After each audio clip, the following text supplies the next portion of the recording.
Naniniwala ka ba na hindi lahat ng sakit ay ordinaryo at kayang pagalingin ng siyensya? Paano kung isang araw magkaroon ng kapatid mo ng kakaibang kondisyong hindi gumagaling sa anumang gamot na ibinigay ng doktor? Maniniwala ka ba kung may magsasabi sa iyong natipuhan siya ng engkanto? Paki-comment po ang inyong sagot sa ibaba. Excited kami na mabasa ito. Mapagpalang araw sa inyo, Sir Jupiter, at sa mga avid listeners ng Kwentong Takip Silim. Itago niyo na lang po ako sa pangalang Jonas, kasalukuyang naninirahan sa Samar. Pinili kong itago ang tunay kong pangalan at ang mga taong sangkot sa kwentong ito upang protektahan ang aming seguridad. Bago po tayo magpatuloy, gusto ko po sanang ipagbigay alam sa inyo na tanging sa Kwentong Takip Silim ko lang ipinadala ang kwentong ito at mahigpit kong ipinagbawal ang pag-upload nito sa ibang channel. Kung marinig nyo man ito sa iba, paki-report na lang po. Maraming salamat. Ang pangyayaring ito ay naganap taong 2014 nang yumanig ang isang malakas na lindol sa aming lugar.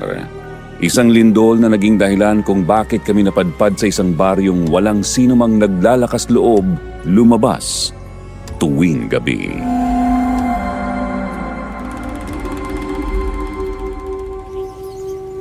Kuya, sigurado ka bang tamang dang pinapasukan natin? Oo, tama. Ang sabi naman ni Aling Puring, pag may nadaanan daw tayong malawak na bukuhan, dire-diretso lang daw. Liblib lang daw talagang daan papunta doon dahil malapit sa bundok ang bahay ni Apo Guryong. Nakakatakot naman dito, kuya. Tingnan mo, magkabilaan pang pang-pang. Paano kung mag-landslide dito? Delikado para sa mga dumadaan. Oo nga, Nena. Pero bihira lang din naman ang dumadaan eh. Wala pa akong nakikitang motoristang kasabayan natin. Kaya nga nakakatakot eh. Paano kung may mga kulto pala dito? O di kaya mga rebelde? Teka, lumilindol! Natigil lang aming usapan ng kapatid kong si Nena nang bigla kong ipreno ang motor dahil naramdaman ko ang pagyanig ng lupa at narinig ko rin ang pagguho ng pangpang sa gilid. Natumba pa ang motor ko noon at yakap-yakap ako ni Nena sa likuran na nanginginig pa sa takot. Dahan-dahan akong gumalaw para mahigpit ko sang mahawakan at maramdaman niyang ligtas siya. Huwag kang matakot, Nena. Nandito lang ako. Hindi kita pababayaan. Kuya, ang lakas ng lindol. Nahihilo ako. Kumalma ka, Nena. Hihinto din ito. Diyos ko, hindi na sana tayo nagpunta dito, kuya. Nena, huwag kang iiyak. Tibayan mong loob mo. Nandito lang si Kuya. Ilang minuto din bago tumigil ang lindol noon, Sir Jupiter. Hawak ko sa kamay si Nena noon at sabay kaming tumayo. Dahan-dahan kong itinayo ang motor ko sa pagkakatumba at saka huminga ng malalim para pakalmahin ang aking sarili. Aminin kong natakot talaga ako noon kaya sobrang lakas ng tibok ng puso ko. Hindi kasi biro ang lakas ng lindol na yon, nasa 7.6 magnitude sa pagkakatanda ko. Ayos ka lang, Nena? Oo, kuya. Ayos lang ako. Nahilo lang ako kanina pero okay na ako. Mabuti naman kung ganun. Tara na. Bago pa maglindol ulit. At maabutan pa tayo ng pagguho ng lupa. Sige, kuya. Tara. Mabilis kong pinatakbo ang motorsiklo ko noon, Sir Jupiter. Dumaan kami sa lubak-lubak at masukal na daan. Wala akong nakikitang bahay kaya hindi ko maiwasang mag-alinlangan kung tama ba talaga ang dinadaanan namin, lalo na't 4:00 na ng hapon noon. Nangangalay na din ang mga kamay ko sa pagmamaneho hanggang sa may makita kaming mga lupa na nakaharang sa daan at may narinig kaming sigaw ng babae kaya napatigil ako. Tulong! Tulong! Ah! Ang sakit! Tulong! Tulungan niyo ako! Kuya, may babae yatang nataganan ng lupa doon, oh. Sandali, titingnan ko. Tulong! Tulungan niyo ako! Ayun siya, kuya. Tulungin natin. Oo nga. Sandali lang, miss! Nandiyan na! Mabilis kaming tumakbo papalapit sa lupang nakatambak sa daan kung saan nandoon ang babaeng nakahiga at hindi makagalaw. Napakunot noon naman ako nang makita ang malalaking batong nasa ibabaw ng paa niya. Dahan-dahan ko itong inalis at medyo nahirapan ako ng kaunti dahil sa bigat. Pagkalis ng bato, nakita ko siyang napangiwi sa sakit at agad ko naman siyang nilapitan. Miss, ayos ka lang ba? Oo, ang sakit lang ng paa ko. Salamat sa tulong mo. Teka, may sugat ang binti mo ah. Nena, kumuha ka ng panyo sa bag. Bilisan mo. Oo, kuya. Hindi ko may galaw ang kaliwang paa ko. Huwag ka munang gagalaw. Tatalian kong binti mo para tumigil ang pagdurugo ng sugat mo. Sige, salamat. Nang iabot sa akin ni Nena ang panyo, dahan-dahan kong tinalian ang sugat ng babae sa kanyang kaliwang binti. Rinig ko noon ang paghinga niya ng malalim na halatang nasaktan sa pagtali ko sa sugat niya. Hindi ko naman maiwasang mapatitig sa mukha niyang napakaamo. Sobrang ganda niya na parabang pwedeng maging artista sa TV, pero syempre, agad ko namang iniwas ang tingin ko nang tumingin siya sa akin. Masakit pa ba, miss? Oo, pero kaya ko pa naman. Salamat sa inyo ha. Kung hindi kayo dumating, hindi ako nakaalis dito. Magagabi pa naman. Walang anuman. Siya nga pala. Ako si Jonas. At ang kapatid ko si Nena. Ako nga pala si Myla. Myla. Ihahatid ka na namin pa uwi. Saan bang bahay nyo? Taga Barrio Sikhuban ako. Kayo? Taga Sitio Luciano kami. Pero papunta kami ngayon sa Barrio Sagada. Biglang lumindol kaya napahinto kami. At narinig ka namin dito. Kaya dali-dali kaming lumapit para tulungan ka. Buti na lang pala napadaan kayo dito. Pero ang layo pa ng Barrio Sagada. Aabutin kayo ng pagkagat ng dilim kung bibiyahe pa kayo. Ganun ba? Oo, at delikado kapag naabutan pa kayo ng gabi sa daan. Mabuti pa doon muna kayo magpalipas ng gabi sa bahay namin. Tutal, may bakanting kwarto pa naman kami. Naku, wag na. Nakakahiya naman, Myla. Jonas, sige na. Pumayag na kayo. Di ba ihatid niyo naman ako? Gusto ko lang makapagpasalamat sa inyo. Tsaka ayoko mapahama kayo sa daan. Delikado para sa inyo. Kuya, tama si Ate Myla. Nakakatakot pong gabihin dito, lalo na po liblib ang daan at malayo pang biyahe. Baka kung ano pang mangyari sa atin. O siya, sige. Salamat, Myla, ha? Walang anuman, Jonas. Pasasalamat ko na rin yan sa inyo. O siya, sige na. Tara na. Baka lumindol pa ulit eh. Sige. Ituturo ko na lang sa inyo ang daan papunta sa baryo namin. Sige. Teka, dahan-dahan lang. Nena, pakialalayan si Myla. Sige kuya, sa gitna na lang po siya para di po siya mahirapan. Naku, Nena. Sa dulo na lang ako para hindi ako mahirapang umupo. Hindi ko kasi maangat ng maayos ang kaliwang binti ko eh. Sige ate. Dahan-dahan kong pinaandar ang motor. Ramdam ko ang bigat ng dalawa sa likod ko kaya mas naging maingat ako sa bawat lubak ng daan. Hindi pwedeng mabilis dahil baka lalo pang maalog at magdurugo ang sugat ni Mila. Tahimik lang kaming tatlo habang binabagtas ang makitid na kalsada. Tanging ugong ng makina at tulog ng gulong sa graba ang maririnig. Hanggang sa may nakita kaming makipot na daan papasok sa kaliwang banda. Papasok doon, Jonas. Dahan-dahan lang. Sige. Teka, lumilindol na naman. May aftershock yata. Minalas nga naman. Buti nga, mahina lang. Hindi na katulad kanina. Aftershock siguro to. Ayan, puminto na siya. Sige na kuya, tara na. Kumapit kayo ng mabuti, ha? Pagkaraan ng ilang segundong pagyanig, muli kong pinaandar ang motorsiklo noon. Mabuti na lang at hindi na kasing lakas ng naunang lindol. Kaya kahit papaano, nabawasan ang kaba sa dibdib ko. Pero hindi ko pa rin maiwasang isipin na parang pinaglalaruan kami ng pagkakataon. Sakto kasing sa biyahe pa namin sumabay ang mga pagyanig na yon. Ilang sandali pa nakarating na kami sa Barrio Sikhuban. Ipinasok ko pa ang motor ko noon sa bukana at nakita kong nagtinginan ang mga tao doon. Nabibilang lang naman sila at nabibilang lang din ang mga bahay doon pero nakakahiya pa rin. Kaya diretso lang ang tingin ko sa direksyon ay tinuturo noon ni Mila at huminto kami sa tapat ng isang bahay na hindi naman kalakihan.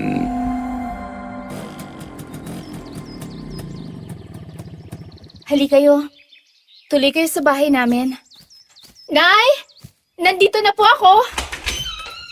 Oh, Myla, anong nangyari dyan sa binti mo?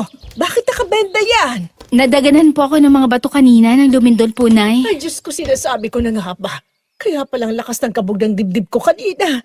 Kinukutuban na ako na may nangyaring masama sa'yo. Nay, wag na po kayong mag-alala. Malayo po ito sa bituka. Abay, natural na mag-aalala ako at bata ka dahil anak kita. Pero teka, sino yung mga kasama mo? Sila po ang tumulong sa akin kanina, Nay. Inalis po nila ako sa pagkakaipit ko kanina sa malalaking bato. Si Jonas po at ang kapatid niya si Nena. Magandang hapon po. Magandang hapon po sa inyo. Kayo pala ang tumulong sa anak ko. Magandang hapon din sa inyo. Ako nga pala si Linda. O tawagin niyo na lang akong Aling Linda. Dari ako ni Myla. Hindi naman po may kakaila, Aling Linda. Magkamukha po kayo. Talaga? Dako, iho. Ikaw pala nga nagsabi niya sa akin. O siya, tuloy kayo. Pasok na kayo sa loob. Halina kayo. Huwag kayong mahiya.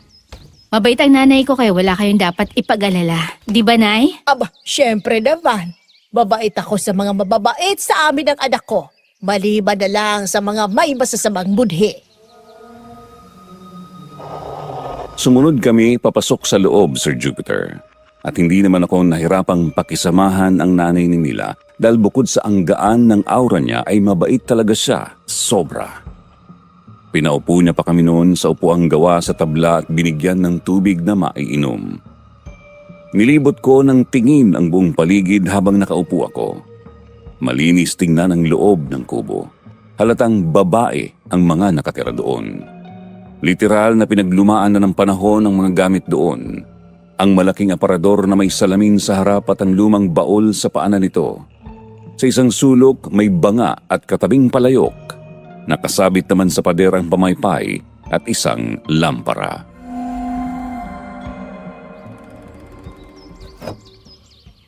Taga saan ba kayo, iho? Sigurado ako hindi kayo taga rito. Taga Sitio Luciano po kami, Aling Linda. Aba, ang layo naman ng pinanggalingan nyo. Saan ba kayo pupunta? Papunta po kami sa Barrio Sagada. Barrio Sagada. Malayo yun mula rito, iho. Oo nga po pero kailangan po naming pupunta doon para mapagaling ang kapatid ko. Mapagaling. Ay, ano bang sakit mo, iha? May somnambulism po ako. Isang kondisyon kung saan naglalakad ako habang natutulog lang hindi ko namamalayan. Nagigising na lang po ako minsan na nasa ibang lugar at ngayon po, lumalala po siya. Gabi-gabi na po nangyayari sa akin at hindi na po tumatalab ang mga gamot na nireseta sa akin ng doktor. Ganun ba? Ay, Diyos ko. Hindi pala madali ang kondisyon mo ngayon, iha. Kaya nga po lalapit na kami sa albularyo. Ang sabi po kasi ng kapitbahay namin, nagkaganyan rin po ang kapatid niya noon at ang sabi, natipuhan daw ng engkanto kaya tuwing gabi, nagigising na lang siya sa kakahuyan. Posible nga ang sinasabi mo, iho. Kahit maraming mga taong hindi naniniwala sa mga paniniwala ng matatanda noon. Ako na magsasabing hindi lahat ng naninirahan sa mundo ay tao. Maraming masasamang elemento ang naglilipana. Kung saan hindi lang engkanto, kundi mga nilalang na kayang pumatay ng tao. Po? Ano pong nilalang ang sinasabi niyo, Aling Linda? Mga aswang, iho. Marami yan dito sa liblib ng mga baryo. Ang iba'y namumuhay bilang mga tao. Tuwing gabi, naghahanap sila ng pagkain. Kaya walang naglalakas loob na lumabas pagsapit ng dilim. Nakakatakot naman pala dito. Kuya, umuwi na kaya tayo? Tulad ng sinabi ko kanina, delikado nung lumabas sa mga oras sa Nena. Dahil tulad ng sinabi ni Nanay, may mga aswang na gumagala hindi lang dito sa baryo, kundi pati na rin sa dinadaanan nyo kanina. Basta liblib na lugar, teritoryo nila. Totoo ba talagang mga aswang? Malalaman niyo mamaya. Sa ngayon, ihahatid ko muna kayo sa magiging kwarto niyo. Sige po. Salamat po, Aling Linda. Kuya, sa tingin mo ba ligtas tayo dito? Paano kung totoo nga ang sinasabi ni Aling Linda? Iha, wala kang dapat ipag-alala kung nasa loob ka ng bahay ko. Hindi sila makakapasok dito basta't sarado lang ang lahat ng bintana at pinto. Isa pa, wag na wag kayong lalabas para hindi malagay ang buhay niyo sa panganib. Baliwanag ba? Opo, Aling Linda. Kalma lang, Iha. O siya, halina kayo. Sumunod kayo sa akin.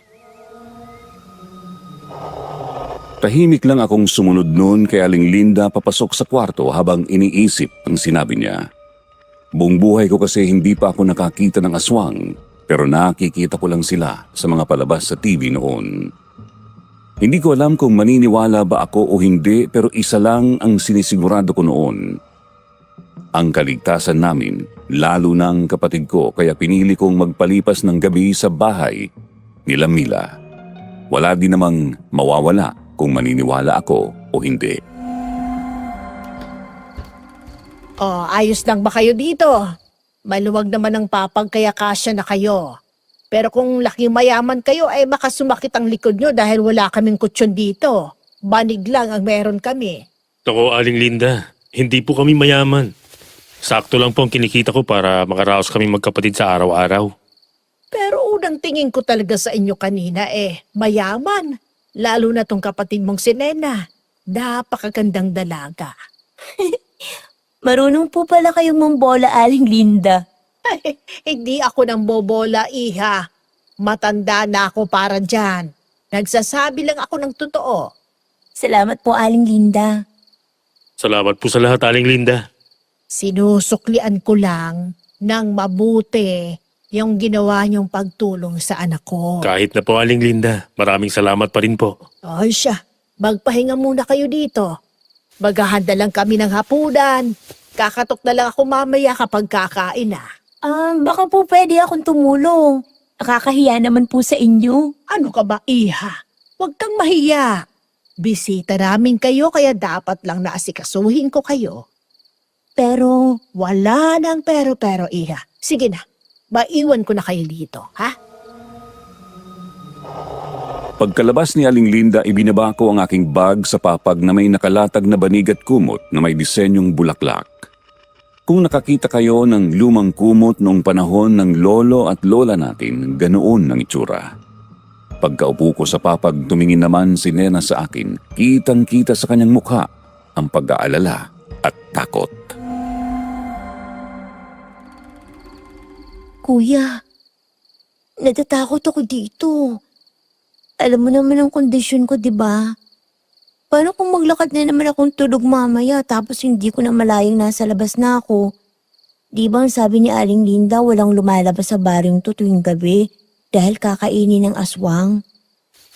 Nena, wala naman tayong pagpipilian kundi manatili dito. Mas ligtas tayo dito kaysa bumiyahe pa sa mga oras na to. Huwag kang matakot. Babantayan kita mamaya. Hindi ako matutulog, pangako yan. Pero kuya, alam kong pagod ka sa pagmamaneho kanina. Mahaba ang biyahe natin kaya kailangan mo ng sapat na pahinga.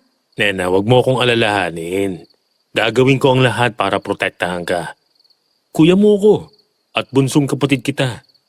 Tayo na lang dalawang magkasama sa buhay. Kaya hindi ko hahayaang may mangyaring masama sa'yo. Bakit ba kasi tayo iniwan ni nanay? Hindi ka sana nahihirapan ng ganito nang dahil sa akin. Bunso, hindi ako nahihirapan. Huwag mo ngang isipin yan. Tandaan mo, hindi mapapagod si kuya sa'yo.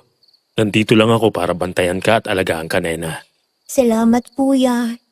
Salamat sa lahat ng ginawa mo para sa akin.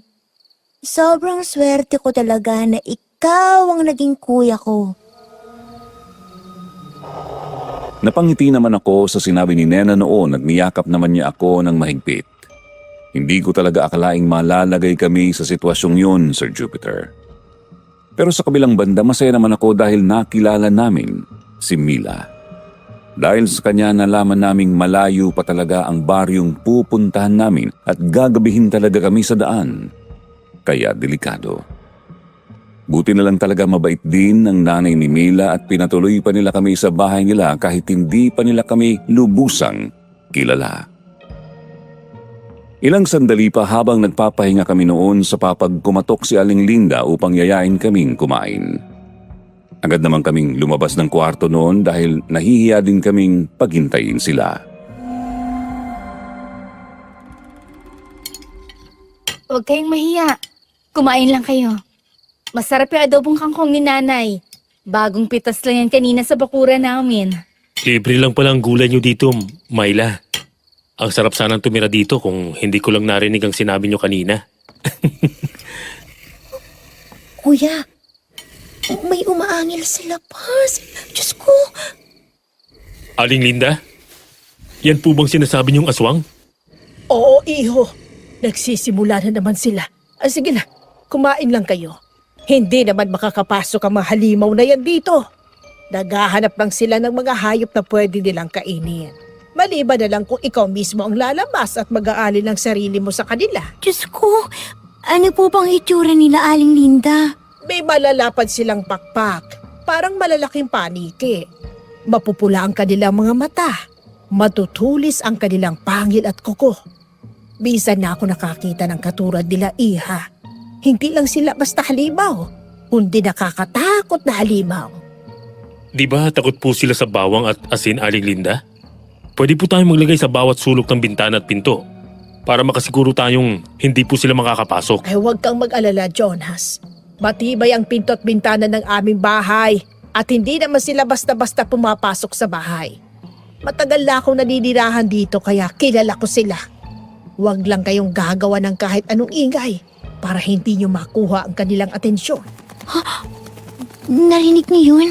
Kalma lang, iha. Huwag mo nang pansinin ang ingay na naririnig mo sa labas. Kumain na kayo para makapagpahinga na tayo. Tama si Aling Linda. Mukhang hindi naman sila makakapasok dito. Sige na, Nena. Magpatuloy ka na sa pagkain mo. Hindi na nga ako umimik pa noon at pinili ko na lang huwag pansinin ang mga naririnig ko. Dahil mas lalo lang matatakot si Nena kung magpapakita ako ng takot noon. Huminga naman ako ng malalim para pakalmahin ang aking sarili at ituon ang aking atensyon sa pagkain hanggang matapos kami. At nagpaalam na sa isa't isa para magpahinga tsaka pumasok sa kwarto. Silipin kaya natin, kuya. You know, may maliit na butas doon. Sige, ako nang sisilip. Diyan ka lang. Sige, kuya. Kalma lang, Jonas. Dahan-dahan akong lumapit sa bintana kung saan naroon ang maliit na butas na nakita ni Nena. Idinikit ko ang aking mukha at tiningnan ang labas sa pamamagitan ng butas. Nanlaki ang aking mga mata nang makumpirma kung totoo nga ang sinabi ni Aling Linda. Ganoon talaga ang itsura ng nilalang na inilarawan niya kanina at nakita ko pa silang dalawa na lumilipad para bang may hinahanap sa ibaba. Tama ang sinabi ni Aling Linda, Nena. May mga aswang sa labas. At nakakatakot ang itsura nila. Patingin nga ako, kuya. Dito, dahan-dahan lang. Huwag kang sisigaw, ha? Totoo nga, kuya. Diyos ko. Nakakatakot mga itsura nila. Ang lalaki mga paniki. Hindi sila paniki, Nena. Kunti aswang. Kaya pala walang lumalabas dito sa baryo tuwing gabi. Dahil isang pagkakamali lang, magiging hapunan ka na ng mga halimaw.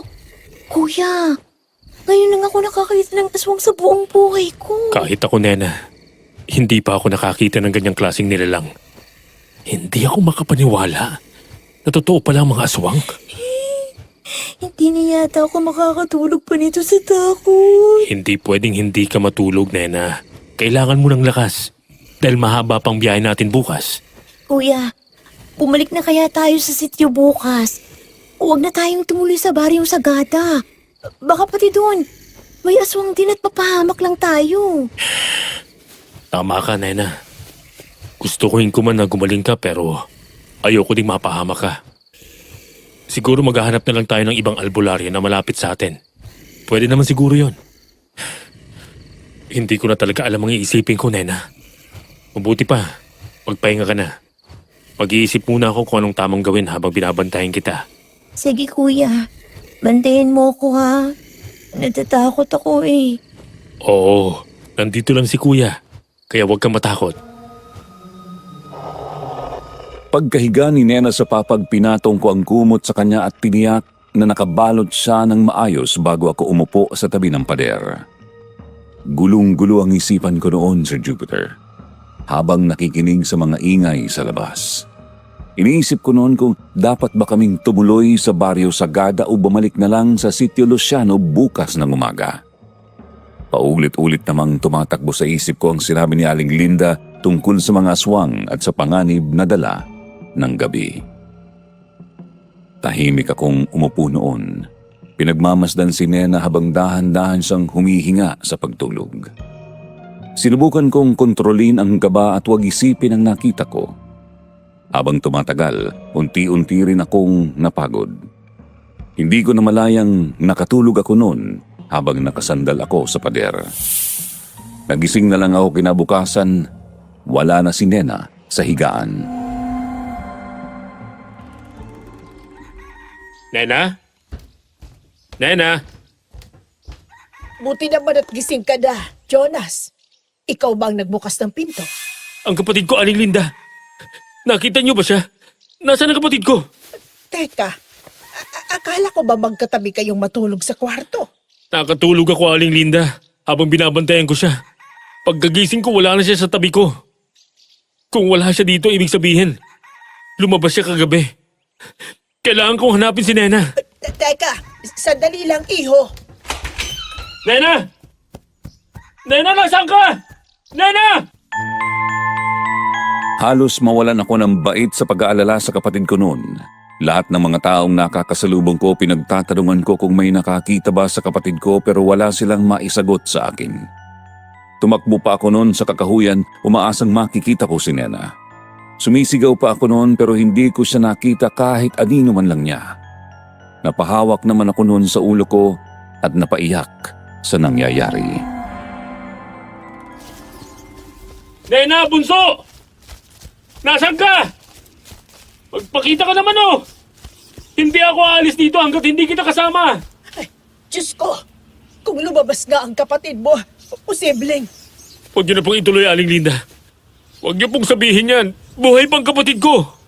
Pero may posibilidad na inatake siya ng aswang, Jonas. Ano bang gusto niyong isipin ko, Aling Linda? Na pinatay ng aswang ang kapatid ko? Ganun ba? Hindi ako sigurado, Jonas.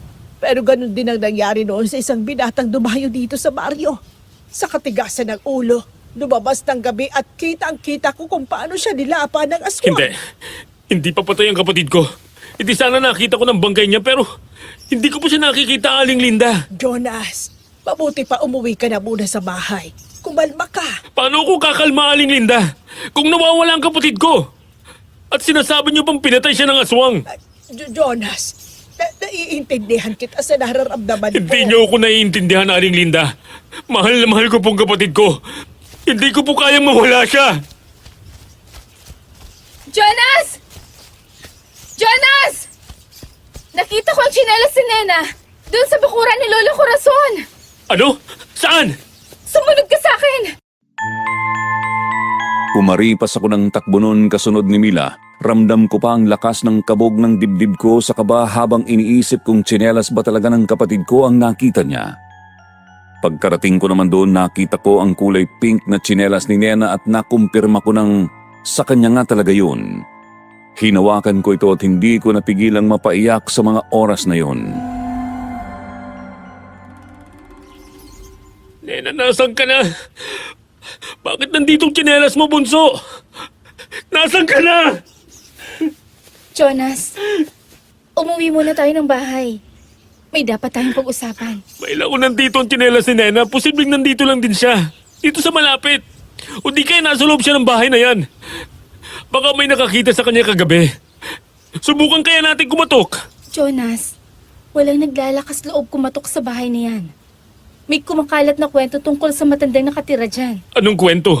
Basta, umuwi na tayo. Sa bahay natin pag-usapan. Hindi, Myla. Hindi ako uuwi. Hanggat hindi ko nakikita ang kapatid ko. Kung kailangan kong kumatok sa bahay na yan at magtanong, gagawin ko. Jonas! Hindi ako nakinig kay Mila noon, Sir Jupiter. Siguro maiinis kayo sa katigasan ng ulo ko pero nagbabaka sakali talaga ako noon na baka may nakakita sa kanya kagabi at pinapasok siya sa loob ng bahay. Pinilit kong maging positibo sa kabila ng posibilidad na totoo ang sinabi ni Aling Linda. Ayokong isipin yun. Ayokong ideklarang patay na ang kapatid ko na hindi ko man lang siya nakikita. Naglakas loob naman ako na lumapit sa pinto at kumatok noon, Sir Jupiter. At napatingin naman ako kay Mila at Aling Linda na nasa unahan. Hindi ko alam kung bakit may takot at pag-aalala ang kanilang mukha noon at hindi ko na lamang yun pinagtuunan ng pansin. Hanggang sa bumukas ang pinto ng bahay na nasa tapat ko.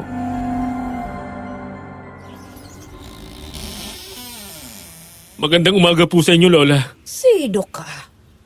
Bakit ka naparito sa pamamahay ko? Ako po si Jonas. Magtatanong lang po sana ako kung nakita niyo po bang kapatid ko? Kapatid? Mukha ba akong mandurukot para dito mo hanapin ang kapatid mo? Kasi po nakita ko po itong tsinelas niya sa bakuran niyo. Kaya nagbabaka sakali po kung baka nakita niyo po siya. Babae po siya, dalaga, maganda, maputi at medyo payat po. Wala akong nakitang babae, iho. Baka napadaan lang siya sa bakuran ko kaya niya naiwan yung tsinelas niya. Sigurado po kayo, Lola? Mukha ba akong nagsisinungaling, iho? Hindi naman po sa ganun, Lola. O siya, makakaalis ka na. Marami pa akong gagawin at ayokong maistorbo. Wala akong nagawa noon kundi umalis nang pinagsarahan niya ako ng pinto. Napakunot noon naman ako at nagtataka dahil masyado kasi siyang defensive sa mga tanong ko. Nagtatanong lang naman ako pero iba ang naging sagutan niya na parabang nakakaduda. Ayoko man isipin yun dahil matanda na siya pero may parte sa akin na iniisip na baka may kinalaman siya sa pagkawala ni Nena. Ngunit sa pagkakataong yun, wala akong ibang nagawa kundi libutin ang buong kakahuyan hanggang sa nakita kong lumulubog na ang araw kaya napagdesisyonan kong bumalik na bago pa kumagat ang dilim. Pero habang naglalakad ako noon, napansin kong naliligaw ako.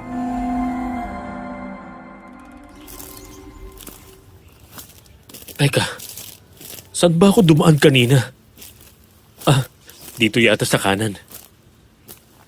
May punong mangga yun eh. Bakit wala akong nakikitang punong mangga? Naliligaw yata ako, putya. Ano yun? Mabangis na hayop yata yun ah. Teka, ang laking aso naman yan. At ang mga mata niya itim. Hindi kaya aswang yan. Putya, kailangan ko magtago. Hingang malalim, Jonas. Hingang malalim. Halos magpigil hininga ako noon habang nakatago sa likod ng puno kung saan may mahahabang damuhan na nakaharang para hindi ko makita ang dambuhalang aso na yun. Wala akong kahit anong dalang armas noon kaya hindi ako pwedeng makita ng hayop na yon na duda ko ay isang aswang. Sa isip ko noon hindi pa ako pwedeng mamatay lalo na't hinahanap ko pa si Nena. Ewan ko ba, Sir Jupiter, pero totoo siguro ang sinasabi nila na kapag kadugo mo ang isang tao, kukutuban ka sa kung anong nangyayari sa kanya. Malakas kasi ang kutob ko noon na buhay pa si Nena dahil nararamdaman ko yun. Ilang sandali pa nawala na ang pag-angil at malalaking yapak kaya dahan-dahan akong tumayo at naglakad. Hanggang sa biglang sumulpot si Mila sa harap ko kaya napatras ako noon at natakot.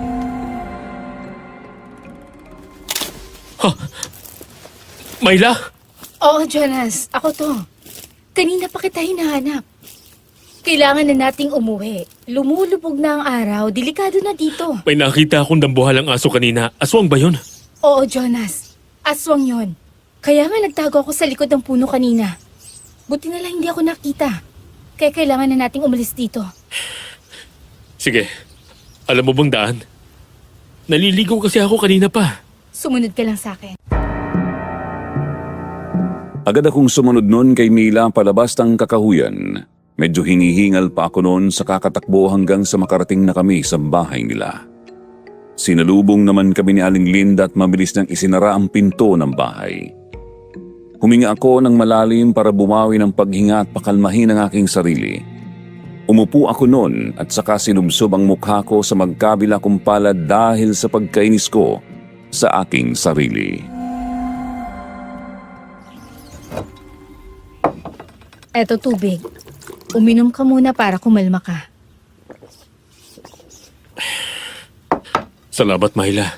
Walang anuman, Jonas. Pasensya na talaga sa ginawa ko. Pero gulong-gulo ng isip ko eh. Hindi ko na alam paano mahahanap ang kapatid ko.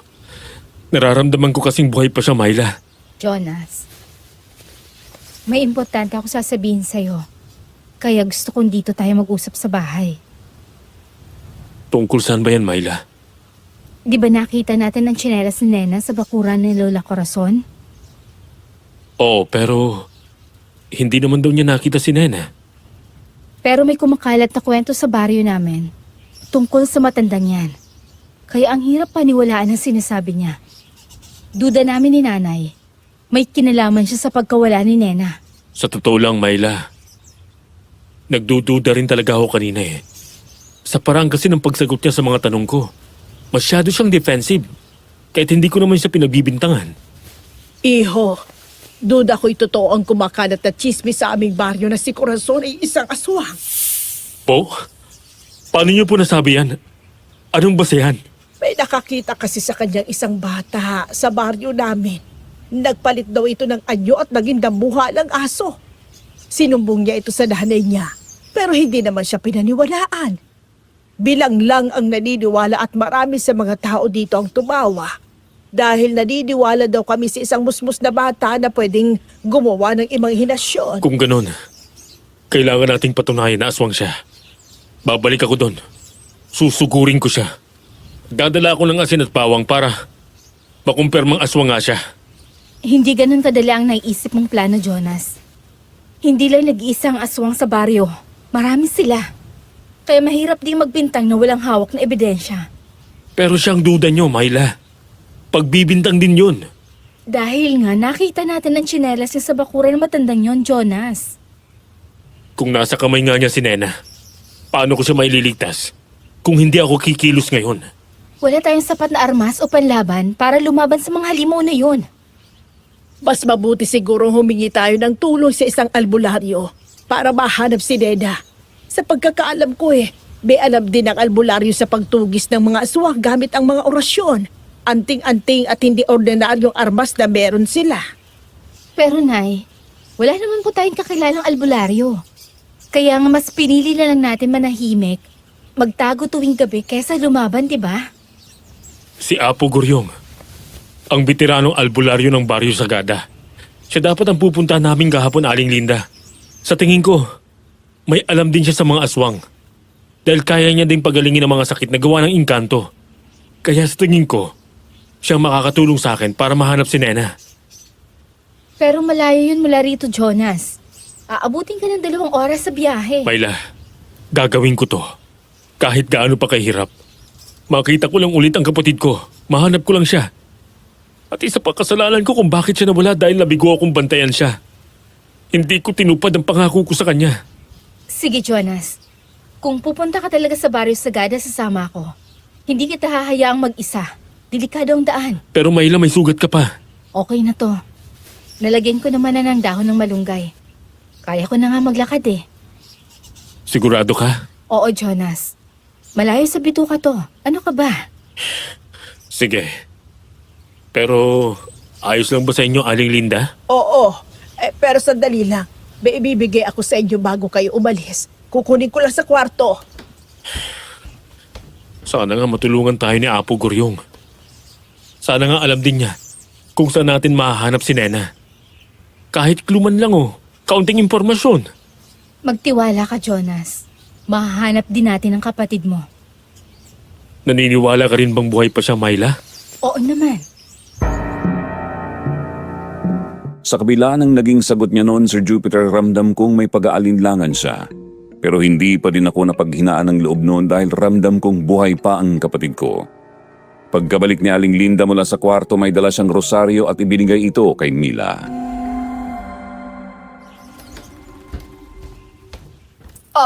Heto. Mayla, dahin niyo ang rosaryong ito at huwag kayong makakalimot magdasal sa Diyos. Salamat po, Nay. Mas mabuti sigurong bukas ng umaga na kayo umalis. Gagabihin kayo sa daan kung ayun pa. Ilang minuto na lang lulubog na ang araw. Sige po, Aling Linda. Salamat po. Myla, mas mabuting agahan natin bukas. Sa pagsikat ng araw, aalis na agad tayo. Oo, Jonas. Naging maayos naman ang aming usapan ni Mila at klaro sa aming dalawa na maaga kaming aalis bukas. Pagkatapos ng usapang yun, niyaya naman nila akong kumain pero wala akong gana at pinili ko na lang magkulong sa kwarto habang hawak ko ang damit ni Nena. Miss na miss ko ng sobrang kapatid ko noon kaya hindi ko maiwasang mapaluha sa sakit ng dibdib ko. Patawarin mo ako, Nena. Patawarin mo ako kung hindi kita nabantayan. Patawarin mo ako kung nagpadala ako sa pagod. Nakatulog ako. Sobrang sakit, bunso. Hindi ko alam kung ayos ka lang o ano nang nangyayari sa'yo. Putya. Nagsisimula na namang gumalang aswang. Posible kayang si Lola Corazon ang aswang na yan? Agad akong sumilip sa labas sa pamamagitan ng butas na nasa bintana ng kwarto. Nakita ko ang mga aswang na nilalapa ang isang baboy ramo sa labas. Napakunot noo ako at napaisip kong posible kayang nakaligtas ang kapatid ko kagabi kung ganoon katuso ang mga aswang. Hindi ako mapakali nun, Sir Jupiter. Gusto ko nang umalis at magpunta sa albularyo para makahingi ng tulong upang mapatay ang mga aswang sa baryo. Nagulat naman ako nang may hiyaw ng babae mula sa loob ng bahay ng matandang si Corazon. Si Nena ba yun? Nena! Dali-dali akong lumabas ng kwarto noon, Sir Jupiter. Naging desperado na akong buksan ang pinto noon dala ang nakita kong itak sa gilid ng pader. Ngunit napatigil naman ako nang marinig ang boses ni Mila mula sa likuran. Jonas, saan ka pupunta? Narinig kong hiyaw ng babae sa loob ng bahay ng matandang yon. Baka nga totoong sinasabi niyong aswang ang Corazon na yun, Myla. Teka lang, Jonas. Kumalma ka. Mapanlin lang ang aswang. Baka gusto lang niyang maipasok ka sa bitag niya.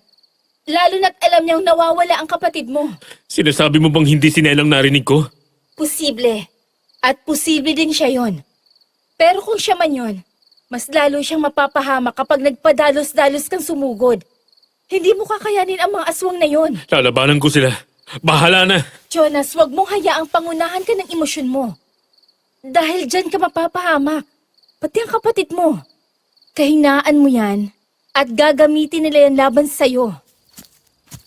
Jonas, makinig ka kay Mayla. Kumalma ka kung gusto mong hindi malagay sa alanganin ng buhay ng kapatid mo.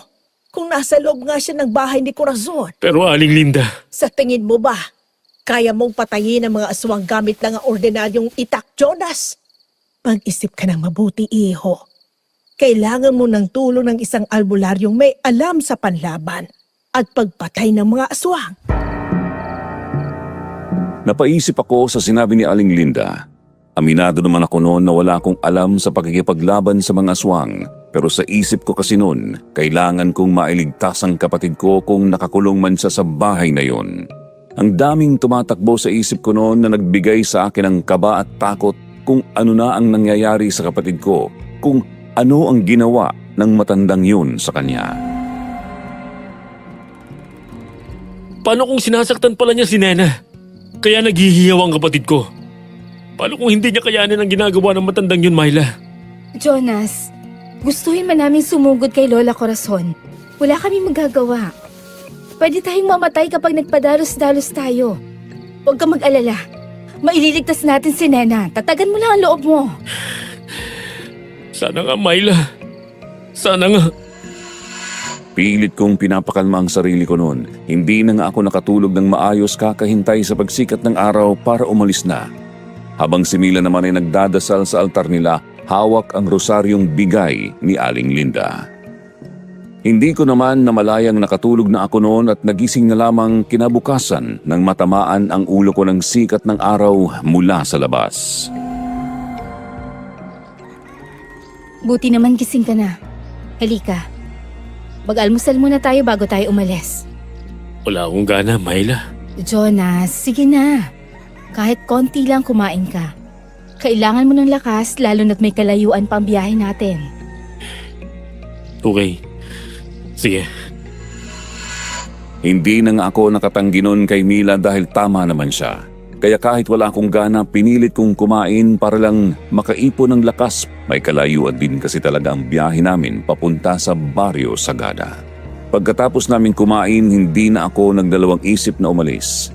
Pinaandar ko ang motor noon sabay tingin sa bahay ng matandang si Corazon.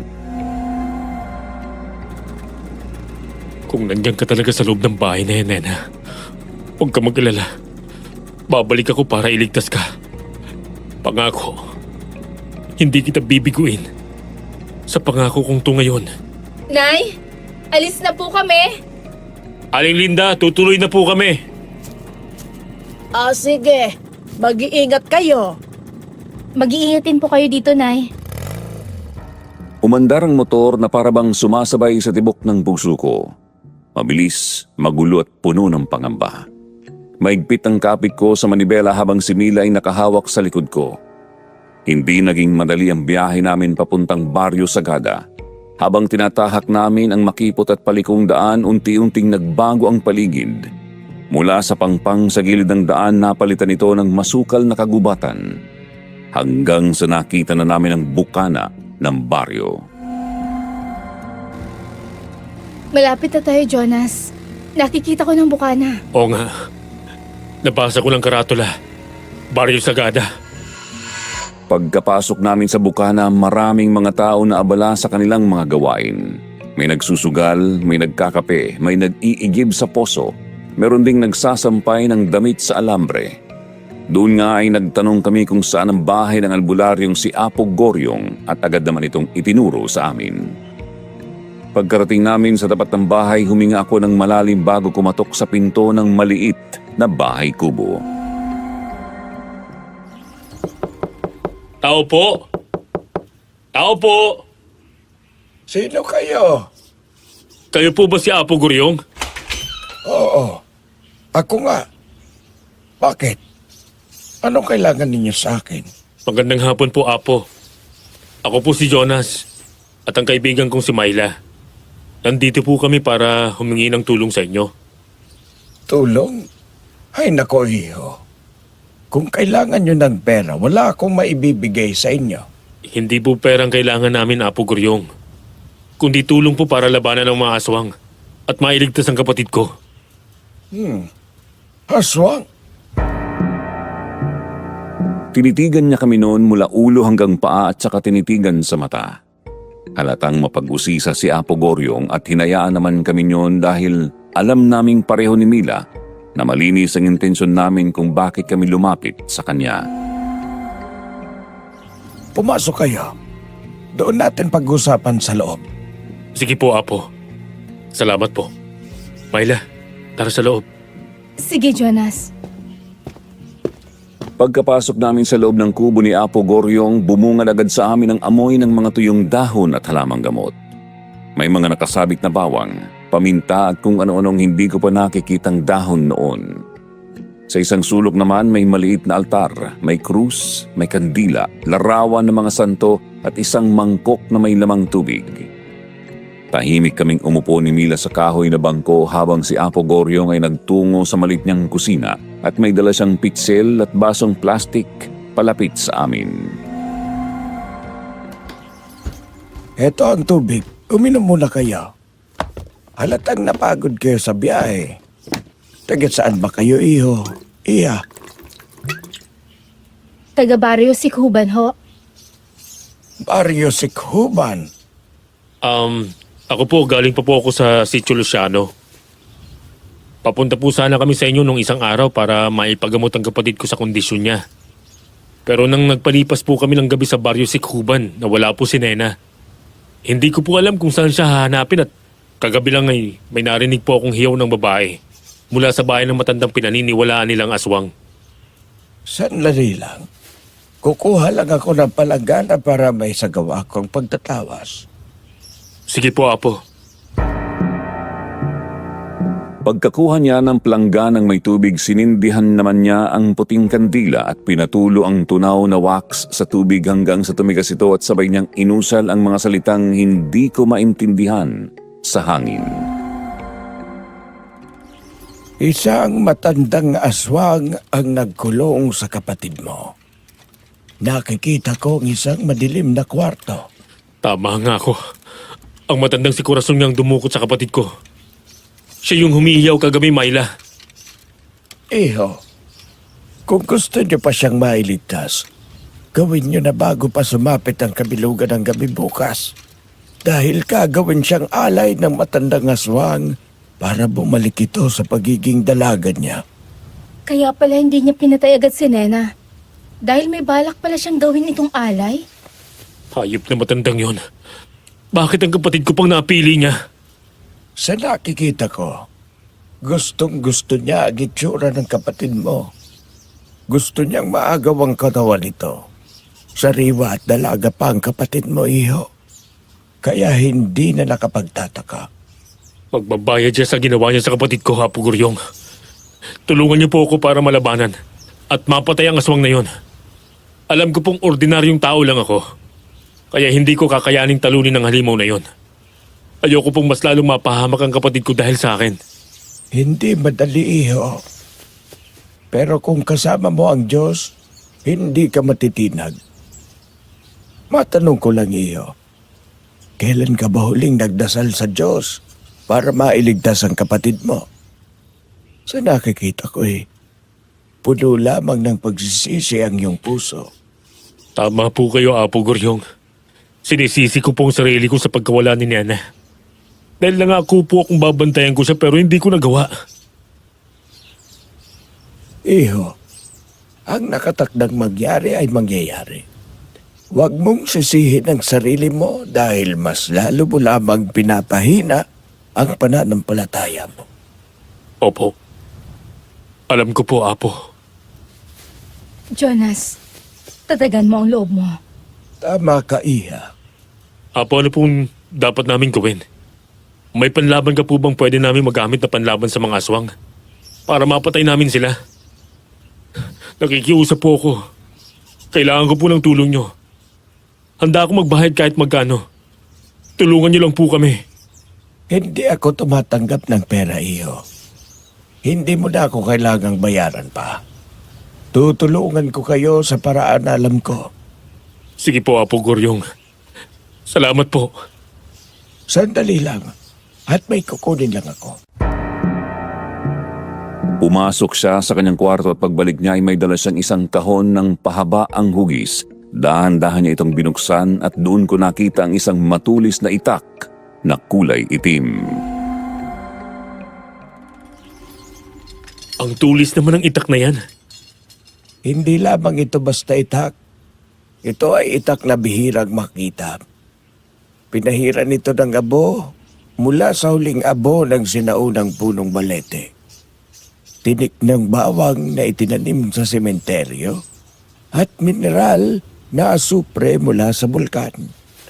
Kasama rin dito ang orasyon laban sa masasamang elemento tulad ng inkanto, kapre at aswang. Pwede ko na po bang hawakan? Sige lang, iho. Kunin po. Agad kong kinuha ang itak mula sa kahon at nagulat ako ng napakagaan lang nito na parabang wala akong hinahawakan. Para lang siyang hangin, kaya hindi ako nahirapan. Pagkatapos noon ay binigay naman niya ang kwintas na hugis bilog at may nakasulat na hindi ko maintindihan.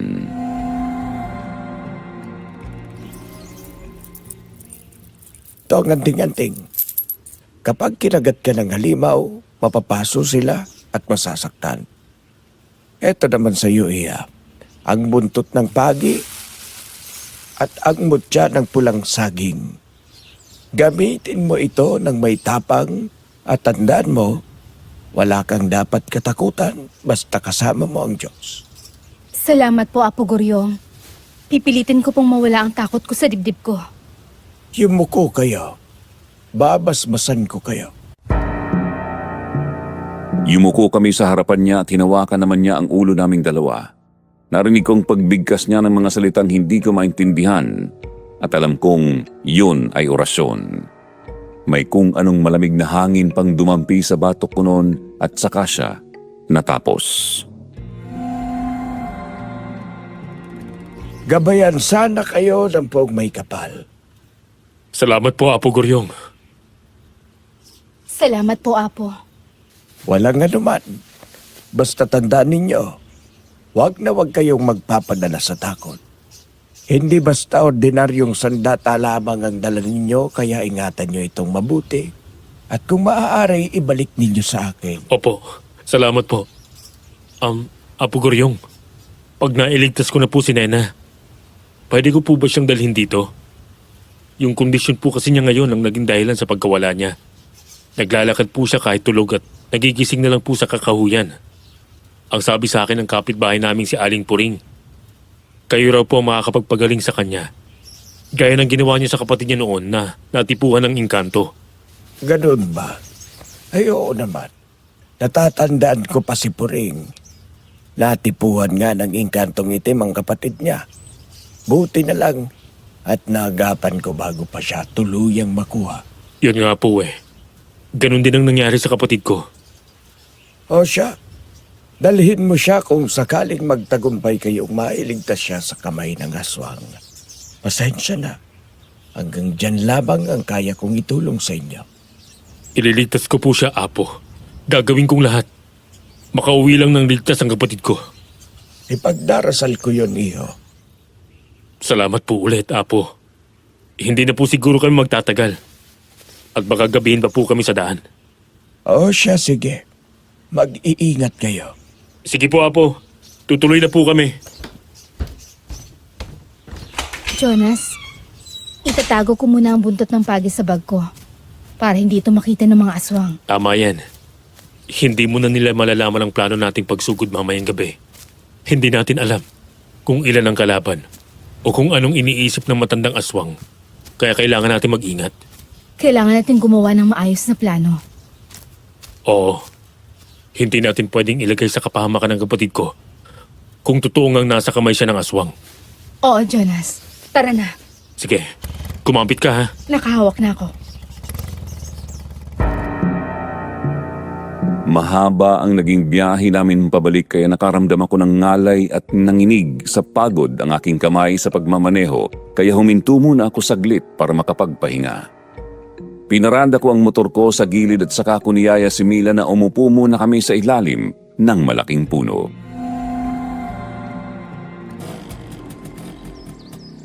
Magpahinga muna tayo saglit. Nangangalay lang kamay ko sa layo eh. At tirik pang araw. Nako, kung alam ko lang sana kung paano mag-drive ng motor, eh di sana pinalitan na kita. Pasensya ka na, Jonas. Ano ka ba? Wala kang dapat ihingi ng pasensya. Kaya ko naman eh. Kaunting pahinga lang. Alam mo, ang swerte talaga ni Nena na ikaw ang kuya niya. Swerte? Baka nga malas eh. Hindi ko nga siya naprotektan at nabantayan. Nagpadala ako sa antok. Ang lakas pa ng loob kong mangako. Hindi mo naman ginusto ang nangyari eh. Ang importante, hindi mo siya pinabayaan. Ginawa mo ang lahat para mahanap at mailigtas siya. Bakit ba kailangan pa niyang mawala, Myla? May mga bagay at pangyayari talagang hindi natin kontrolado, Jonas. Ang mahalaga, maging positibo tayo lagi sa buhay. Tama ka dyan, Myla. Salamat sa pagsama sa akin dito ha. Walang anuman, Jonas. Kumusta na palang sugat mo? Heto, okay naman. Sabi ko nga sa'yo, malayo sa bituka to. Ang tapang mo ha. Kung sa ibang babae nangyari yan, baka abuti ng buwan. Matapang. Natatakot nga ako sa mangyayari mamaya eh. Baka hindi natin kayanin kalabanin sila. Myla, ako na lang. Manatili kayo ni Aling Linda sa loob ng bahay para hindi na kayo madamay pa. Kung mamatay man ako mamaya, at least mamamatay akong lumalaban para sa kapatid ko. Hindi. Hindi ka pwedeng mamatay. Hindi talaga ako pwedeng mamatay hanggat hindi ko na ililigtas si Nena. Sasamahan kita, Jonas. Sasama ako sa'yo. Napatingin ako kay Mila at napako naman ang tingin namin sa isa't isa noon. Kita ko ang lungkot at takot sa mga mata niya pero nakangiti lamang siya sa akin at hindi ko naman mapigilang ngumiti rin sa kanya. Napakaganda talaga ni Mila, Sir Jupiter. Pero alam ko sa sarili kong hindi babae ang pinunta ko dito kaya bago maglapit ang mukha namin sa isa't isa agad akong tumayo sa kinauupuan ko noon. Tara na, Myla. Sige, tara na. Okay na ba? Oo, tara na. Habang binabaybay namin ang daan pabalik sa baryo Sikhuban, napapakapit naman ang kamay ni Mila sa likod ko. Lubak-lubak kasi ang daan kaya medyo hirap talaga ang motor ko noon. Hanggang sa nakarating na nga kami sa baryo at pinarada ko na ang aking motor sa tapat ng bahay nila. Sinalubong naman kami ni Aling Linda noon at pumasok kami kaagad sa loob ng bahay. O heto, magmerienda muna kayo. Alam kong nagutom kayo. Sige po, Nay. Salamat po. Salamat po, Aling Linda. O kumusta ang lakad nyo? May dala kayatang itak, iho. Bigay po ito ni Apo Goryong para malabanan ko pong aswang. Nasa kamay nga ng matandang aswang na yun si Nena, Aling Linda. Yan po ang sinabi ni Apo Goryong. Sinasabi ko na nga ba? Aswang si Corazon! Oo, Nay. Pero sa ngayon, kailangan namin ng plano para mailigtas namin si Nena. At hindi siya malagay sa alanganin ngayong gabi. Ano bang plano nyo? Ililigtas namin siya ngayon. Bago pa ang kabilugan ng buwan bukas ng gabi. Kabilugan ng buwan? Ang sabi sa amin ni Apo Goryong, gagawing alay si Nena ng matandang aswang. Bukas, para bumalik siya sa batang itsura. Aagawin niyang kaluluwa ni Nena. Ay, Diyos ko. Kawawa naman si Nena. Buti nga po, hindi siya pinatay agad ng aswang. May pagkakataon pa tayong pigilan siya. At iligtas si Nena, Nay. May naisip na akong plano. Pwede mo ba akong tulungan sa plano ko, Myla? Ano bang plano mo, Jonas? Ang naisip ko, kukunin kong atensyon ng aswang para makapasok ka ng malaya sa bahay ng matanda. Kaya mo ba yun, Myla? Sige, Jonas. Handa ako. Pero kakayanin mo kaya kapag inatake ka ng mga aswang? Hindi lang siya nag-iisa. Ako nang bahala. May karanasan naman ako sa pakikipaglaban sa mga masasamang tao dahil barangay tanod ako sa baryo namin. Kaya buo ang loob ko, lalo na't niladala ko na ang sandata na makapapatay sa aswang na tulad nila. Sigurado ka, Jonas? Oo, Myla, sigurado ako. Basta pakiusap, iligtas mong kapatid ko. Itakas mo siya. Gagawin ko makakaya ko, Jonas. Salamat, Myla.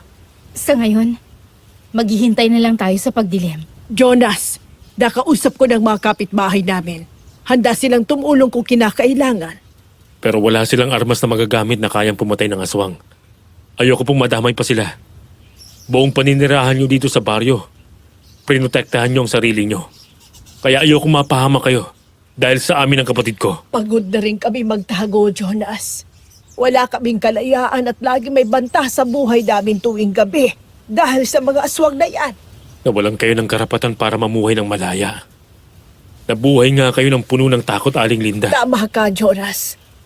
Pero may hiling lang din sana ako sa'yo. Ano po yun, Aling Linda? Huwag mong pamayaan ang anak ko.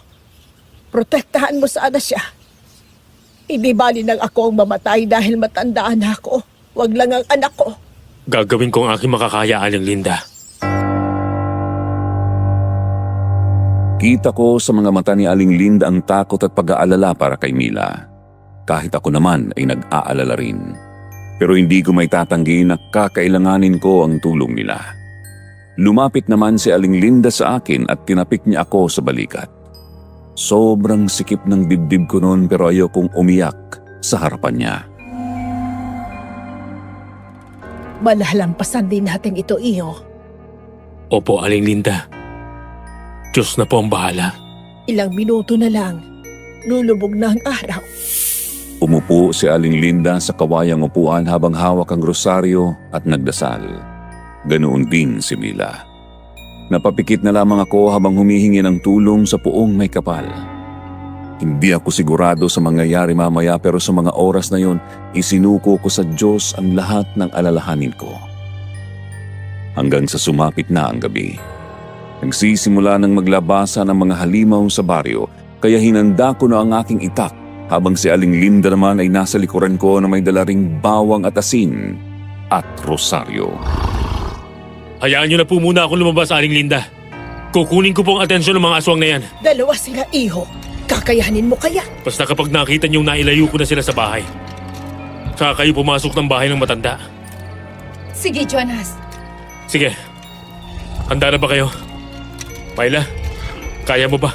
Oo, Jonas. Kakayanin ko. Ngayon na! Mga halimaw! Lumapit kayo sa akin! Papatayin ko kayo! Matapang kabata! Ikaw mismo ang lumalapit sa kamatayan mo! Hindi ako natatakot sa inyo! Sugurin siya! Habulin niyo ako kung kaya niyo! Utsa kayong mga halimaw kayo! Sige pa! Habulin niyo ako! Tumakbo ako ng mabilis sa abot ng makakaya ko para lang mailayo sila hanggang sa nakarating kami sa kakahuyan. Iniisip ko pa noon na sana naipasok na ni Mila sa loob ng bahay ang matanda at naitakas si Nena. Nang naabutan niya ako, mabilis umatake ang halimaw at agad ko namang itinaas ang aking itak. Ngunit sa isang iglap, nawala ito bigla sa aking harapan. Ano ka ngayon? Mang-mang! Hindi mo ako mapapatay! Lintik kang halimaw ka! Tumilapon ako nang sugurin niya ako noon mula sa likuran ko pero kahit nanlalabo ang paningin ko agad akong bumangon at humarap muli. Sumugod sila sa akin pero mabilis akong nakailag sa pagkakataong yun. Lalaban ka pa ba? Hanggat humihinga ako, lalaban ako sa inyo! Etong sa'yo, halimaw! Anong klaseng dito? Pucha! Ang sakit! Nasugatan ako noon dahil sa kagat ng kasama niyang aswang at napaatras naman siya at nangisay ang buong katawan. Naalala ko noon ang sinabi ni Apo Goryong na mapapaso ang sino mga aswang na kakagat sa akin. Napahawak naman ako sa balikat ko noon na nagdurugo sa kagat ng aswang. Nanghina ang buong katawan ko kaya napahandusay ako. Akala ko mamamatay na ako noon. Patayin mo ang manggayan! Hindi pa ako pwedeng mamatay. Kailangan ako ni Nena. Mamamatay ka na! Ano na mga aswang? Sugurin natin! Kailangan natin lumabas! Sugod! Ano? Sugurin natin sila! Ang lakas naman ang loob ninyo! Jonas! Bumagod ka! Nandito kami! Mga hangal! Ikaw ang hangal! Sugod! Sugod mga kasama! Nabuhayan ako ng loob noon nang makita kong sumugod ang mga taga-baryo dala ang kanilang mga sulo kasama si Aling Linda na dala ang buntot ng pagi na bigay ni Apo Goryong. Naging mabilis ang pangyayari noon. Lumaban ako gamit ang itak at pinagtataga sa likod ang dalawang aswang habang sinusunog sila ng mga tao. Naging madugo ang gabing yun para sa dalawang aswang bago sila nawalan ng malay. Hanggang sa narinig ko na lang ang pangalan ni Mila sa unahan. Jonas! Myla! Si Nena! Nasa kwarto siya! Hindi ko pa siya nakakausap ng maayos. Kaya kita pinuntahan dito para tulungan ka. Hinahalap ka niya, Jonas. Iyak siya ng iyak. Diyos ko, kawawa naman ang kapatid ko. Nagtagumpay tayo, Jonas. Salamat sa Diyos. Salamat po, Aling Linda. Sa inyong lahat. Kung hindi kayo dumating, baka wala na ako ngayon. Hindi, Jonas. Kung hindi kayo dumating, duwag pa rin kaming lumaban hanggang ngayon. At ngayon napatunayan namin kaya pala namin. Malaya na kami sa mga aswang. Napangiti naman ako sa sinabi ni Aling Linda. Inalalayan nila akong maglakad at pakiramdam ko talaga noon nabugbog ng sobrang katawan ko kanina, lalo na't may kagat pa ako sa balikat ko. Hawak-hawak ko ito para pigilan ang pagdurugo. Hanggang sa makabalik kami sa bahay at dali-dali akong pumasok sa kwarto upang makita si Nena.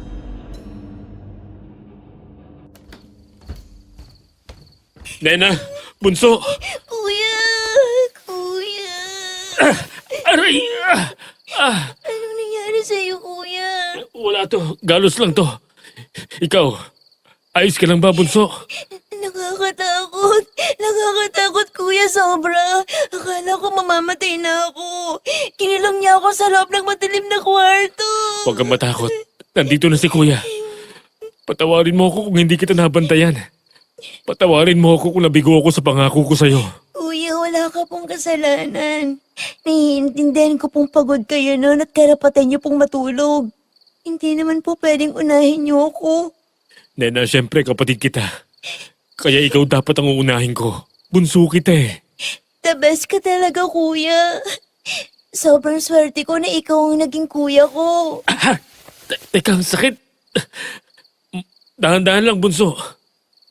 Mabuti pa. Gamutin muna natin yung sugat mo, Jonas. Napangiwi talaga ako sa sakit noon nang yumakap ulit si Nena dahil natamaan niya ang sugat ko sa balikat.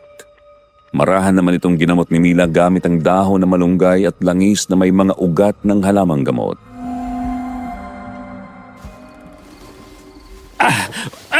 Masakit. Pasensya na, Jonas.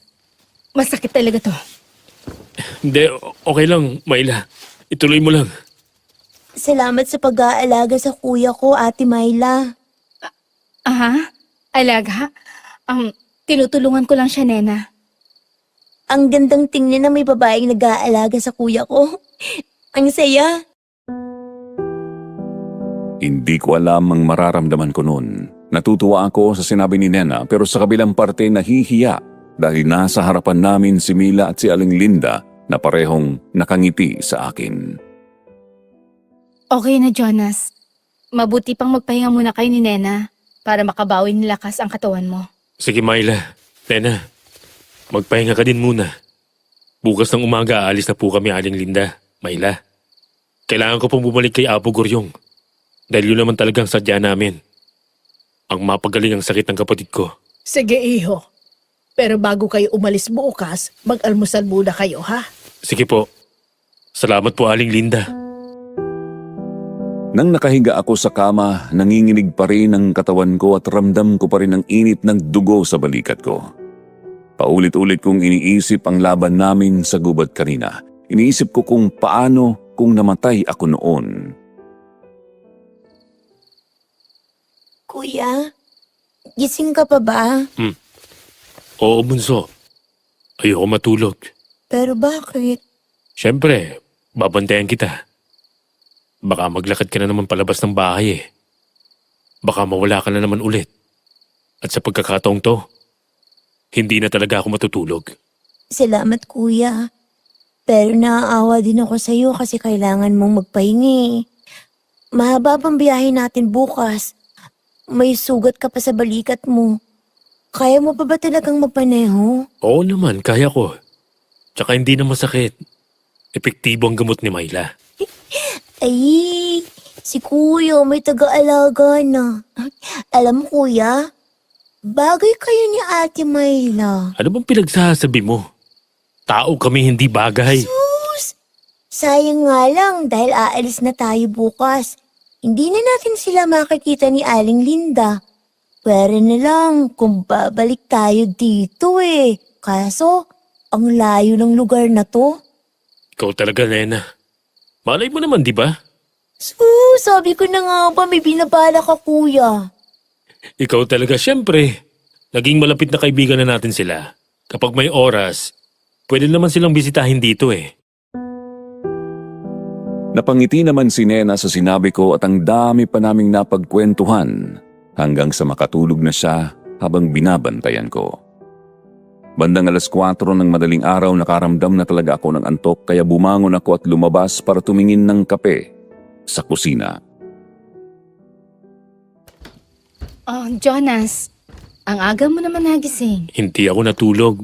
Binantayan ko si Nena. Baka kasi maglakad na naman siyang tulog at lumabas. Nako, hindi pwedeng hindi ka matulog. Babiyahe pa kayo bukas. Babawi na lang ako ng pahinga kapag nakauwi na kami sa bahay namin. Jonas, baka mapaano ka pa sa daan. Huwag mong baliwalain yung antok mo dahil delikado yan sa isang driver. Kaya sige na, matulog ka na. Ako na magbabantay kay Nena. Makakaasa ka sa akin. Total, nakatulog na ako kanina. Sigurado ka, Myla? Oo nga. Sige na, matulog ka na. Sige. Salamat, Myla, ha? Ang totoo niyan, inaantok na talaga ako kanina pa kaya lumabas ako para sana magkape. Nadatnan kita dito. Ang aga mo palang nagigising. Siyempre, ganun talaga kami. Ayaw naming maunahan ang pagsikat ng araw dahil nakakatamad yun. Tsaka nagsaing na din ako para pagising ni nanay. Ulam na lang iluluto niya. Ang swerte talaga ni Aling Linda sa'yo, Myla. Mas maswerte ako sa nanay ko, Jonas. Kahit minsan hindi niya ako pinabayaan. At sino pa ba magtutulungan? Kami na lang dalawa sa buhay. Parehas tayo. Kami na lang dalawa ni Nena sa buhay. Kaya ayoko mawala siya sa akin. Hindi na siya mawawala ulit. Kaya sige na, matulog ka na. Napangiti ako sa sinabi ni Mila at bumalik sa kwarto. Dahan-dahan akong humiga sa papag at ipinikit ang mga mata ko. Hanggang sa di ko na malayang nakatulog na pala ako. Nagising na lamang ako na wala na si Nena sa tabi ko kaya nataranta ako sa kabumangon at lumabas ng kwarto. Nena? Oh, kuya. Okay ka lang ba? Akala ko kasi nawawala ka na naman. Nandiyan ka lang pala. Tama ka, Jonas. Naglalakad nga ng tulog si Nena kanina. Pero huwag ka mag-alala, ginising ko naman siya kaagad. Salamat, Myla. Kinabahan talaga ako eh. Wala yon. Pero naisip ko lang, bakit nung nasa bahay siya ng matandang aswang na yon, hindi naman siya nakalabas? Ate, nakalak sa labas eh. Paano ko mapubuksan yung pinto? Ay, oo nga pala. Pasensya na, hindi ko naisip yun. Ay, nakita mo lang si kuya eh. Uy, Nena, hindi ah. Parehas talaga kayo ni kuya, hindi nangayal. Huwag kang ganyan, Nena. Baka may lang pa sa akin si Myla dahil sa sinasabi mo eh. Hindi, okay lang. Alam ko naman nagbibiro lang si Nena. O siya, halika na dito, Jonas. Sabay na tayo mag-almusal. Gigisingin ko lang si nanay. Sige, Myla. Naupo kami ni Nena sa harap ng lamesa. Naamoy ko agad ang mainit na sinabawang gulay, kaya lalo akong nagutom. Paglabas ni Aling Linda, nagdasal muna kami bago kumain. Habang kumakain naman kami, nagkwentuhan kami at nagtawanan nun, Sir Jupiter. Hanggang sa napatigil kami nang may marinig kaming pag-angil ng hayop sa labas. Kuya, narinig mo ba yun? Oo. Diyos ko. Ano yun? Hindi kayo may natitira pang aswang, Aling Linda. Pero napatay na naman sila. Inilibing pa nga sila ng mga kasamahan ko. Hindi pa rin tayo sigurado. Kabilugan pa naman ang buwan ngayon.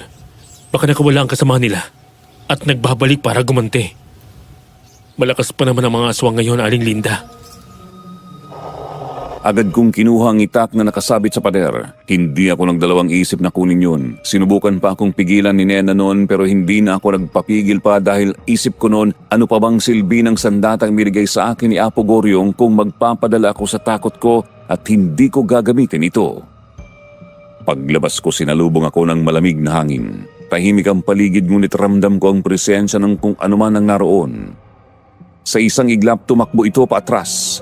Parang hayop. Habang nakatuwad ang katawan, may sungay, may mapupulang mga mata, pangil at matutulis na kuko kaya nakumpirma ko agad na aswang ang kaharap ko. Aswang? Anong klaseng aswang yan? Humanda ka sa akin, Halimaw. Lintek na yan. Hindi pa man ako nakakahakbang bigla itong sumugod sa akin. Napakabilis at halos hindi ko na ito nakita pero nasalag ko ang pag-atake ng halimaw gamit ang itak. Naramdaman ko ang lakas ng bangga. Napaatras naman ako at narinig kong umungol ito. Halika! Lumapit ka pa, Halimaw! Kuya, tama na! Pumasok ka dito sa loob! Hindi ko aatrasan to, Nena! Heto lang sa'yo! Sinugod ko ito at nasugatan ko ang katawan niya. Paulit-ulit itong umaatake ng mabilis at halos hindi ko na makita. Ngunit hindi ako pwedeng magkamali. Isang pagkakamali lang pwedeng maging katapusan ko na, kaya mabilis akong umilag. Sinubukan ulit nitong sugurin ang aking tagiliran ngunit mabilis akong nakaiwas at tinaga ko ito sa braso gamit ang itak. Mga kapitbahay! Tulungan niyo kami! Lumabas kayo! Lintek, ang tagal mamatay ng halimaw na to! Ito pang sa'yo! Ah! Mamatay ka na! Ah! Ah! Ah! Ito pa! Lintek na halimaw ka! Ah! Ito pa! Ah! Ah! Sige! Pagtulungan niyo yan! Patayin niyo! Ubusin namin kayo! Humandusay ang aswang sa sahig pagkatapos kong tagain ng ilang beses ang katawan nito. Sumugod naman ang mga tao na may dalang bolo, pamalong kahoy at kutsilyo, tsaka pinagtutulungang tagain ang aswang habang nakabulagta ito sa lupa. Hingal na hingal ako noon, nakatayo habang hawak ang itak. Lumapit si Nena sa akin at niyakap niya ako na mahigpit. Rinig ko ang paghagulgol niya at pinatahan ko sa noon dahil ayokong nakikita siyang umiiyak. Bumalik kami sa loob ng bahay at nagulat ako nang sinalubong ako ng mahigpit na yakap ni Mila. Myla? Pasensya na, Jonas. Nadala lang ako sa emosyon ko. Natakot talaga ako kanina. Akala ko, Mamamatay na ako. Masamang damo yata to, Myla. ikaw talaga. Nagawa mo pang magbiro. Pero salamat ha. Salamat sa lahat ng ginawa mo para protektahan kami. Walang anuman, Myla. Ang importante, wala nang banta sa buhay niyo ni Aling Linda.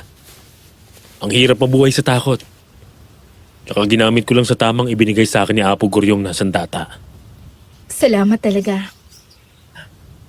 Iho, napakabuti ng puso mo. Sinusuklian ko lang po ang kabutihan niyo sa amin. Ang pagpapatuloy niyo po sa amin. Kahit hindi niyo po kami kilala. Libre lang ang tumulong, Iho. Kaya kung may magagawa kami para tumulong sa iba, gagawin namin.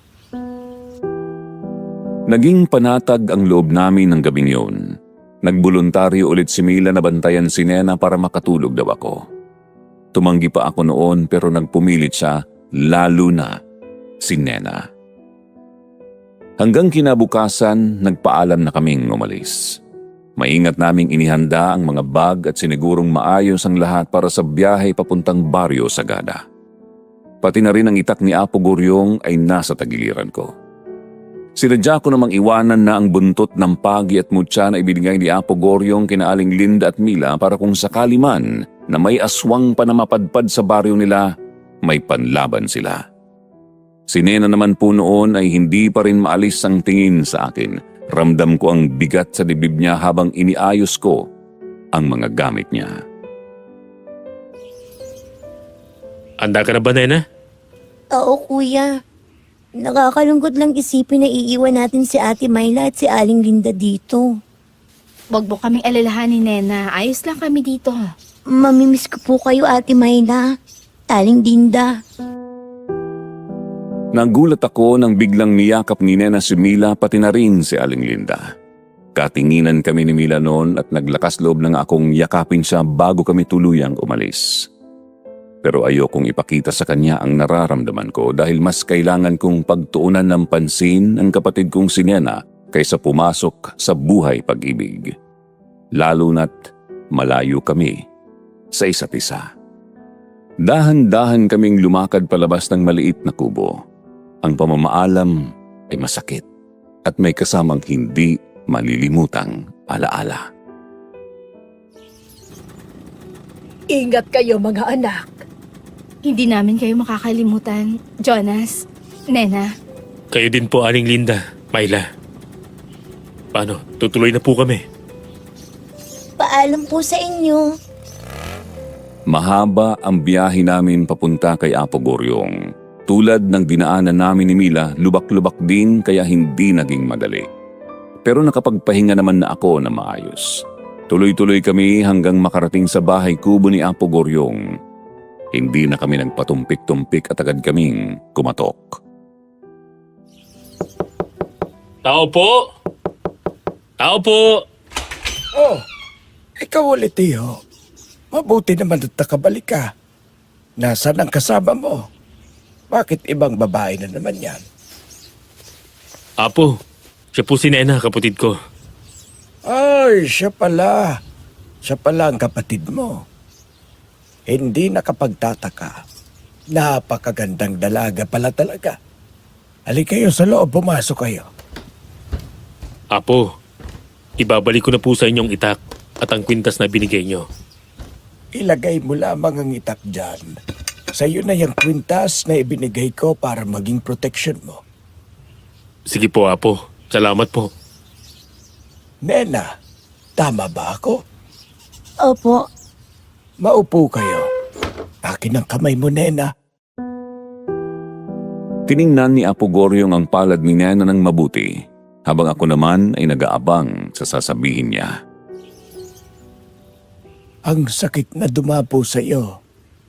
Normal lang naman, Nena. Ngunit may engkanto na sumakanya. Mabait naman ito. Maputi ang kulay. Engkanto po? Mabait? Oo. Ngunit kailangan natin siyang alayan. Kailangan mong mag-alay ng 3 manok at katayin ang mga ito sa kahoy ng akasya kung saan naninirahan ang engkanto.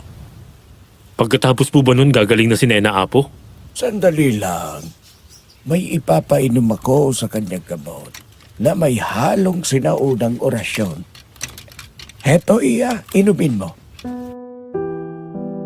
Inabot ni Apo Goryong kay Nena ang maliit na bote ng langis na may mga ugat na parang buhay. Pinainom niya ito sa kanya habang umuusal ng mga salita at napangiwi ang mukha ni Nena sa lasa. Ang bait. Pinainom ko sa iyo yan para tuluyan ka ng gumaling, Nena. Salamat po. Salamat po, Apo. Hindi na nga kami nagtagal pa noon, Sir Jupiter. Sinunod namin ang sinabi ni Apo Goryong. Pagka-uwi namin, ginawa namin ang pag-aalay ng manok at ramdam namin ang kakaibang saya nang makita ang pagbabago sa kondisyon ni Nena.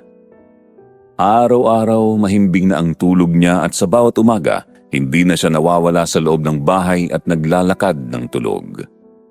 Walang mapaglagyan ang saya ko nang tuluyan ng gumaling ang kapatid ko, Sir Jupiter. Pero may parte din sa akin na malungkot kapag naaalala ko si Mila at Aling Linda na minsan nang naging bahagi ng aming buhay. Sa ngayon, wala na kaming koneksyon sa kanila dahil lumuwas na kami ng Maynila at naging abala kami sa kanya-kanyang buhay. Lalo na nang magtayo ako ng sarili kong negosyo. Si Nena naman ay may sarili ng pamilya, pero sana balang araw, magtagpo ulit ang landas namin ni Mila. Dito ko na po tatapusin ang aking kwento. Maraming salamat po, Sir Jupiter. God bless you all. Mga kaibigan, minsan sa buhay may mga pagsubok at panganib na hindi natin inaasahan. Minsan nakakagawa rin tayo ng mga bagay na akala natin imposible para sa mga taong mahal natin. Pero lagi nating tandaan na hindi lahat ng bagay ay kontrolado natin. Kaya mahalaga na humingi tayo ng gabay sa Poong May Kapal at huwag kalimutang magdasal.